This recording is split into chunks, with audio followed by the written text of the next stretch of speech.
အားလုံးပဲမင်္ဂလာပါချစ်တော်ညီကောင်မတို့များကျွန်တော်ဒီနေ့နောက်ကဘက်တော့အနေငယ်ခေါ်အားပေးခြင်းနဲ့မဆွေတေရှာတဲ့အရာကပါလေကျွန်တော်တို့ရဲ့အတ္တတာမှာစိတ်ချကြအောင်ဖရာသခင်ကကျွန်တော်တို့ကိုတခုပဲရှာခမ်းပါတယ်အဲ့ဒါကပါလေဆိုတော့ရှင်မတဲ့အခန်းကြီး6အငယ်33ဖရာသခင်၏နိုင်ငံတော်နှင့်ဖြောင့်မတ်ခြင်းတရားတော်ကိုရှေးဥစွာရှာကြလော့နောက်မှထိုအရာများကိုထမ်း၍ပေးတော်မူလက်တံဖရာသခင်ကကောင်းကင်နိုင်ငံတော်နဲ့ဖြောင့်မတ်ခြင်းတရားတော်ကိုအရေးရှာခမ်းတယ်။တနည်းအားဖြင့်တမာတရားဖြစ်တယ်။တမာတရားအားဖြင့်ပဲ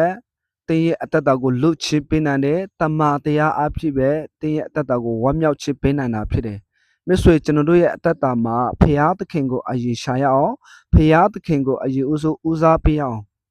ကျမ်းချမ်းမှာဒီလိုပြောထားတယ်။ရှေးယောဟန်အခန်းကြီး14အပတ်ငယ်6ယေရှုကငါသည်လမ်းခရီးဖြစ်၏တမန်တရားလည်းဖြစ်၏အသက်လည်းဖြစ်၏ငါကိုအမြင်မပြုတ်လေအဘေသူမြတ်ခမည်းတော်ထံတော်သို့မရောက်ရ